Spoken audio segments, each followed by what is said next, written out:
L'économie sociale et solidaire. Donc ce serait une économie portée sur le social. Après, solidaire.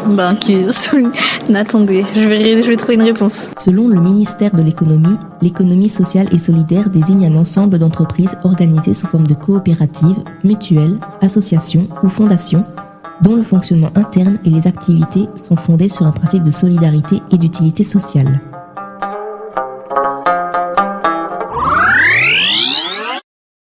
Bonjour et bienvenue à la journée Grand Est des associations et des bénévoles en ce 23 novembre 2024. Je retrouve Thomas Dubois, président du mouvement associatif en Champagne-Ardenne. Bonjour Thomas. Bonjour à tout le monde. Est-ce que tu pourrais commencer par te présenter ? Qui es-tu ?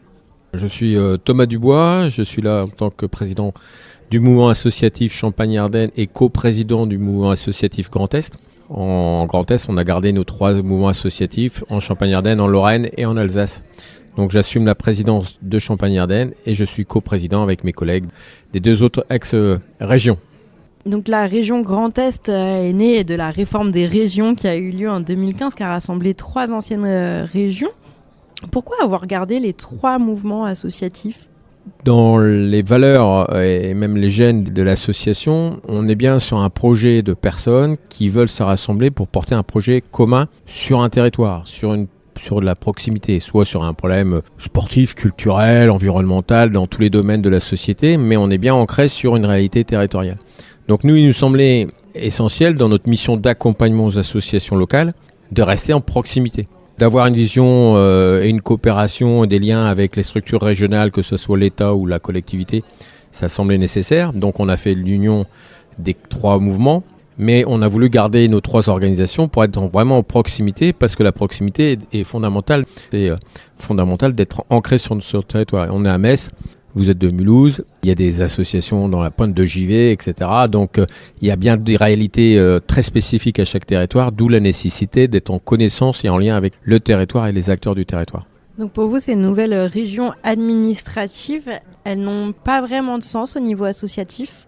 Alors, elles peuvent avoir un sens dans le cadre des relations avec l'État qui s'est organisé au niveau de la région, même si elle a gardé des échelons départementaux, avec la collectivité qui est le conseil régional. À nous de travailler avec ces partenaires pour que la politique publique, qu'elle soit menée par l'État ou la collectivité, puisse se déployer sur l'ensemble des associations, l'ensemble des territoires, l'ensemble des communes, et de façon adaptée. On n'a pas la même mise en œuvre lorsqu'on est sur un territoire rural ou urbain, lorsqu'on est sur un territoire industriel ou un territoire agricole, lorsqu'on a une densité de population très forte ou une densité plus faible, quand il y a des usages et des services ou pas. Voilà. Donc notre rôle, c'est encore une fois de défendre cette spécificité. Est-ce que l'associatif doit s'organiser à l'échelon régional ? Encore une fois, oui, on peut se structurer pour pouvoir avoir des instances qui soient à la rencontre des collectivités et de l'État, mais il faut bien garder cette spécificité. J'intervenais tout à l'heure en ouverture, je parlais de la biodiversité associative. Il faut bien garder toute cette diversité des associations dans leur activité, mais aussi dans leur forme d'organisation pour pouvoir répondre à ce besoin de territoire. Et vous êtes donc président du mouvement associatif au niveau Champagne-Ardenne. Quelle spécificité sur ce territoire ?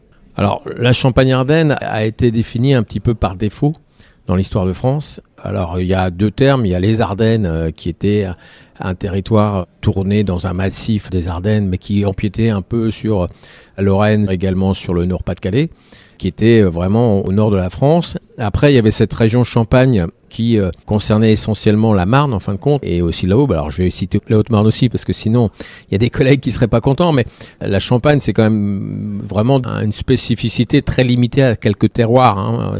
Donc, il n'y avait pas d'identité particulière. Cette région était souvent un territoire de passage, avec des grands marchés, les grands marchés de l'Aube, les grands marchés de la Marne, etc. Parce que c'était des lieux de passage où les commerçants vendaient, revendaient, rachetaient, etc. Donc, déjà, au niveau de la Champagne-Ardenne, faire vivre la région Champagne-Ardenne en tant qu'identité culturelle, c'était pas obligatoirement simple, hein. La région Champagne-Ardenne s'étendait sur plus de 400 km de long, du nord de Givet jusqu'au plateau de Langres, avec par exemple Langres qui était à une demi-heure de Dijon, et Givet qui était à 10 km de la Belgique et de Charleroi. Voilà, donc on a des réalités qui étaient quand même déjà complexes à gérer, et un maillage à animer était pas simple.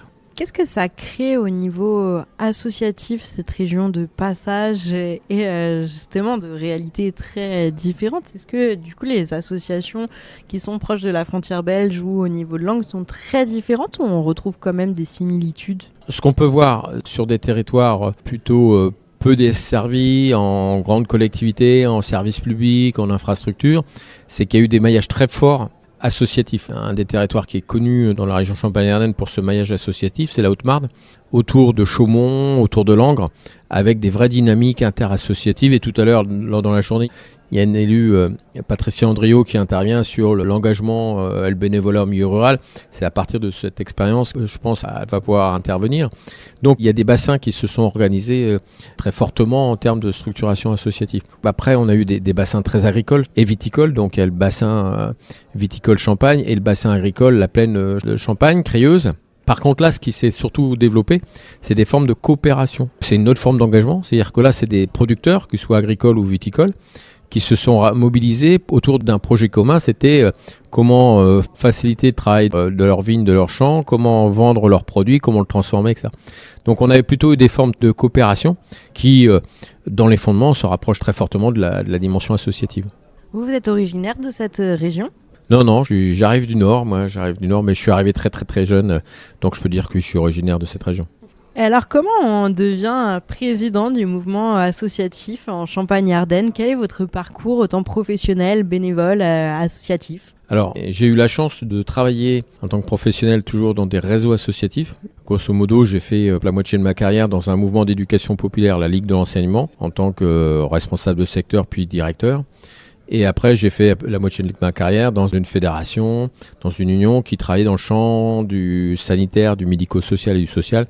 Donc plus précisément le secteur des personnes âgées, personnes handicapées, l'exclusion, la précarité, voilà, la jeunesse. Ça m'a permis, quand je dis j'ai la chance, ça m'a permis d'avoir un boulot qui m'intéressait d'une part, mais aussi un travail qui était un travail un peu militant dans le champ de l'éducation populaire, la défense de reconnaître chacun comme une personne avec une capacité à se développer, à apprendre, à progresser, à y travailler collectivement avec d'autres. Et dans le secteur, second métier que j'ai fait, c'est plutôt auprès des personnes en fragilité, qu'elles soient liées à un handicap, au vieillissement ou à leur situation sociale, comment on pouvait militer pour leur donner une place dans la société et qu'elles trouvent toute leur place. Voilà. Et c'est ce parcours professionnel qui m'a amené, entre autres, à arriver à la présidence du mouvement associatif. Après, à titre personnel, j'ai été aussi impliqué dans pas mal d'associations en tant que bénévole et j'ai été aussi président d'une association dans la commune où je suis actuellement.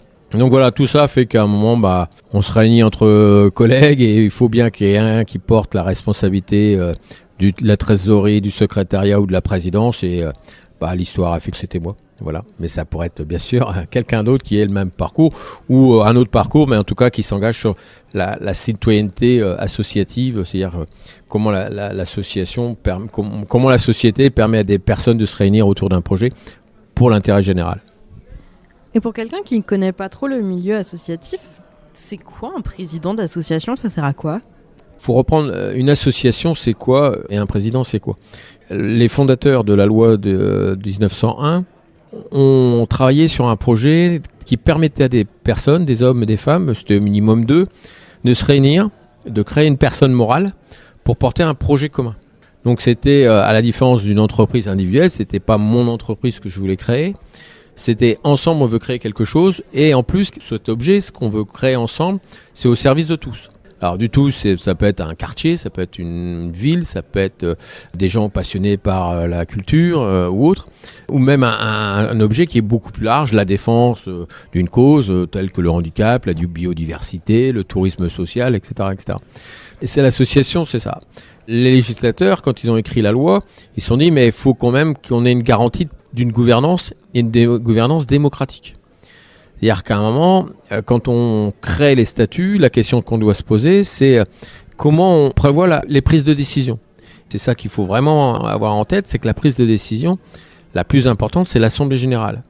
C'est pas le président, c'est l'Assemblée des adhérents qui doivent prendre les décisions. Maintenant, dans la réalité, faire fonctionner une Assemblée générale tous les jours pour prendre une décision, c'est impossible. Donc on confie un certain nombre de missions à des instances qui sont un conseil d'administration ou un bureau et éventuellement à des membres dédiés, trésorier, secrétaire, président. Donc Si vous voulez être président, c'est avoir une délégation des instances pour pouvoir mener à bien la mission de l'association. Donc par exemple, moi, je suis là devant vous, j'ai une délégation de mes collègues adhérents en disant va porter la parole, par exemple. Donc j'ai une délégation des membres auxquels je dois rendre compte, comme le bureau doit rendre compte, comme le conseil d'administration doit rendre compte de ses travaux. C'est pas une fin en soi, c'est une responsabilité que collectivement on se donne, on donne aux autres et sur lequel on doit rendre compte.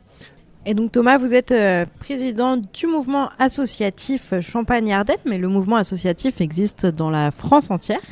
Alors c'est quoi ce mouvement ? Alors, c'est quoi ce mouvement associatif ? Alors, je vais essayer d'être clair parce que les associations sont très diverses par leur taille, par leur budget, par leur activité, par leur champ d'intervention, etc. Il faut savoir qu'aujourd'hui, en France, on a différents niveaux de représentation. On a des associations locales. Donc le club de foot, on est ici dans un stade sportif, qu'on a l'association locale qui va porter une activité. Cette association, elle peut adhérer à une fédération qui va organiser son activité. Si je reste dans le domaine sportif, si c'est le foot, l'association va adhérer à la Fédération française de football, qui va organiser les formations, les championnats, les compétitions, etc., etc. Cette fédération, elle va devoir collaborer, discuter, porter des projets avec les autres fédérations sportives. La Fédération française de tennis, de ping-pong, etc., etc. Par exemple, pour organiser des événements, comme on a eu en France cette année, les Jeux Olympiques. Donc c'est les comités olympiques et sportifs. Les organisateurs des JO a été le comité olympique et sportif français. Donc vous avez l'association, vous avez la fédération, et après vous avez des comités ou des unions qui rassemblent les fédérations de secteur. Donc vous avez dans le champ de la jeunesse des unions qui s'appellent le CRAGEP. Alors je vais citer des sigles, je m'en excuse. Dans le champ de la famille, vous avez l'UNAF, etc., etc. Je ne vais pas tous les citer parce qu'il y en a plus d'une cinquantaine. Si je reprends le comité olympique et sportif, lui, il va défendre le sport dans sa généralité, toutes les pratiques sportives, qui va du foot au tennis, au badminton, voilà. Le mouvement associatif, il est encore un étage au-dessus, donc c'est le 4e étage. Association, fédération, union, l'union des fédérations. Alors au-dessus ou à côté, peu importe, il n'y a pas de hiérarchie. Vous avez le mouvement associatif qui existe au plan national comme dans les régions, pour défendre non pas cette fois-ci l'activité, mais défendre l'associatif. Moi, depuis que je vous parle au début de cette émission, je vous parle des associations, du fait associatif, qu'il soit dans le domaine culturel, sportif ou autre, peu importe. C'est l'association comme un outil de démocratie, de citoyenneté, de projet local. Donc le mouvement associatif existe au plan national et dans chaque région. La spécificité en Grand Est, on l'a déjà évoqué, c'est que nous, on a gardé en plus des mouvements associatifs ex-région. Et vous êtes aussi un des 3 présidents des mouvements associatifs Grand Est, de ce fait. Alors, en Grand Est, quelles sont les actions du mouvement associatif ? Qu'est-ce que vous portez ? Quelles sont vos activités ? Alors, chacun les déploie de façon adaptée à son territoire, mais globalement, on va retrouver à peu près les mêmes activités. 1, la formation des bénévoles, voire de salariés quand il y a besoin également. L'accompagnement individuel d'associations, depuis sa création, l'accompagnement dans des problématiques ressources humaines, gestion, etc. Jusqu'à l'accompagnement jusqu'à la fin de son association, comment on arrête le projet, parce que c'est une association, c'est un projet, et donc il y a un début et une fin, ça fait partie de la vie des associations. On est aussi organisateur de temps de sensibilisation, d'information, de réflexion sur le fait associatif, donc des débats sur la place des jeunes dans la société et dans l'engagement, par exemple. Donc on va nourrir la réflexion sur la vie associative dans la cité, dans la société, et après représenter le secteur associatif dans des instances avec nos partenaires, que ça aille du local jusqu'à l'échelon régional. Alors bien sûr, le mouvement associatif national, lui, représente dans les instances nationales, mais nous, ça va de la collectivité, de la mairie, au département, à l'intercommunalité, à la région, et avec, bien sûr, le pendant des services de l'État. Et donc vous disiez faire des formations pour les bénévoles et parfois aussi pour les salariés. C'est vrai que le mouvement associatif, on entend beaucoup parler des bénévoles à travers ce mouvement, mais qu'est-ce que le mouvement pense du développement du salariat dans le monde associatif ?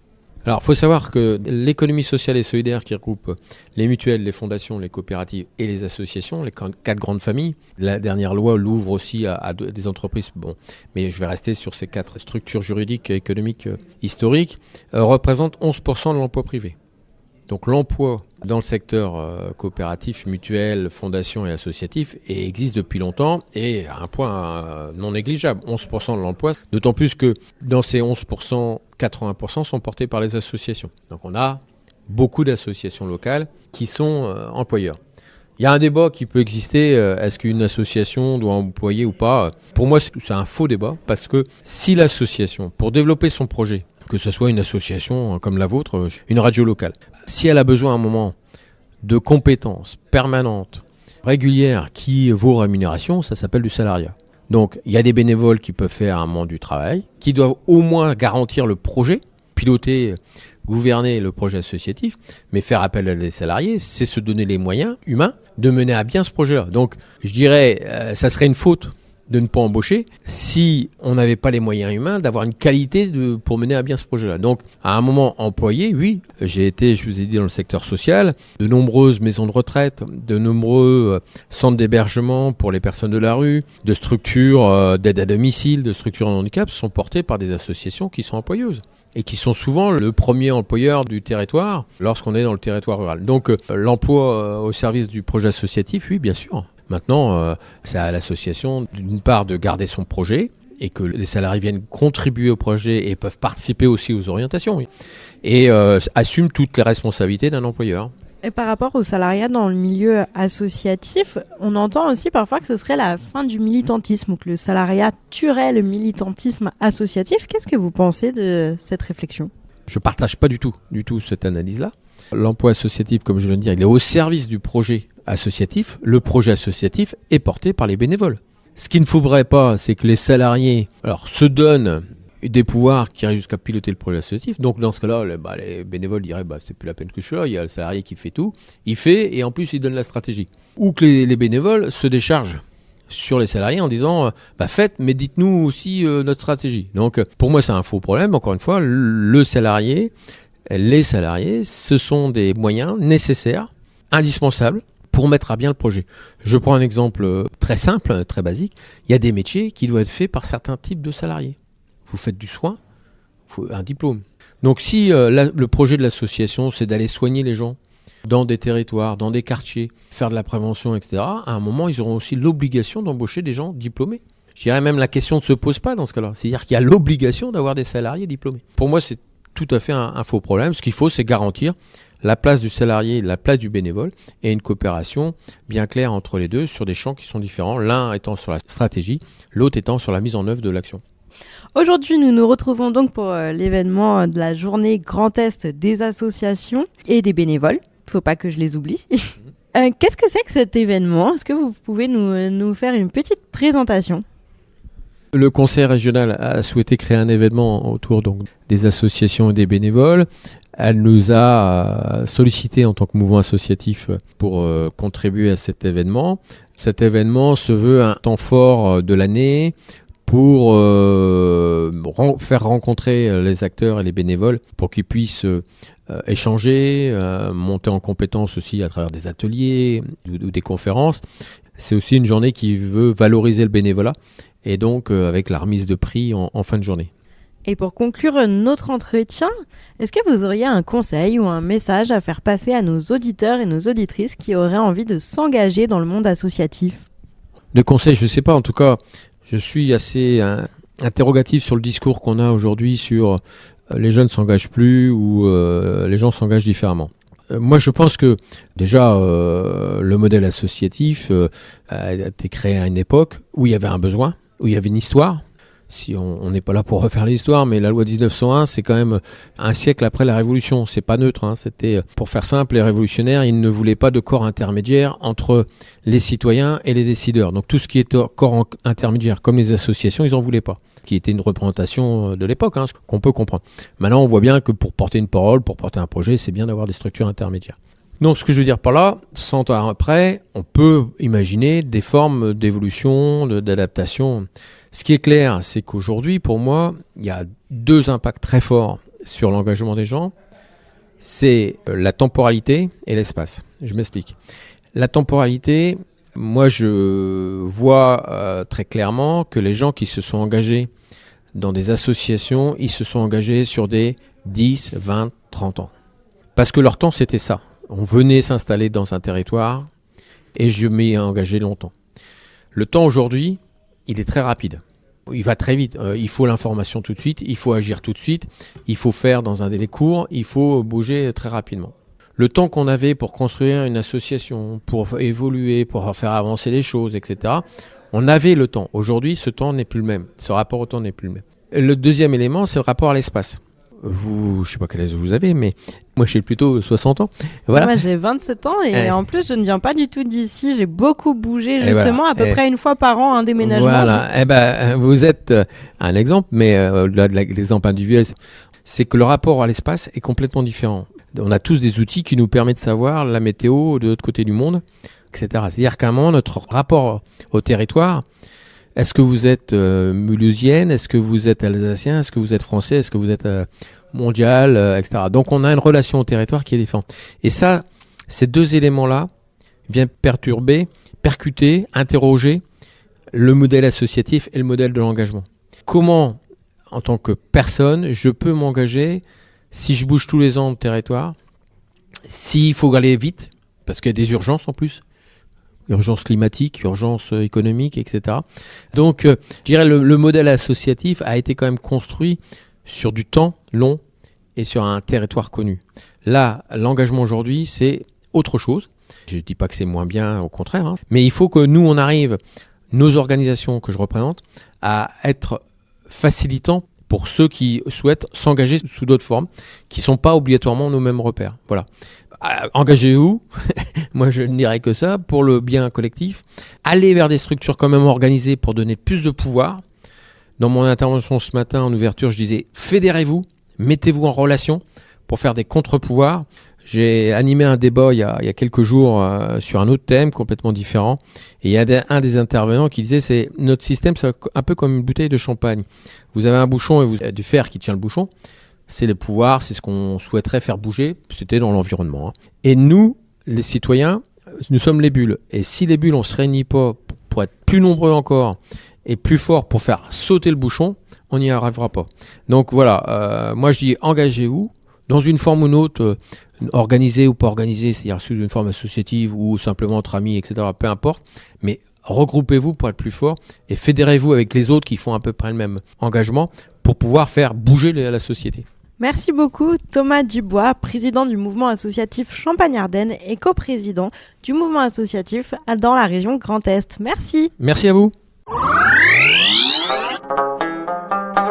L'économie sociale et solidaire. Donc ce serait une économie portée sur le social. Après, solidaire. Attendez, je vais trouver une réponse.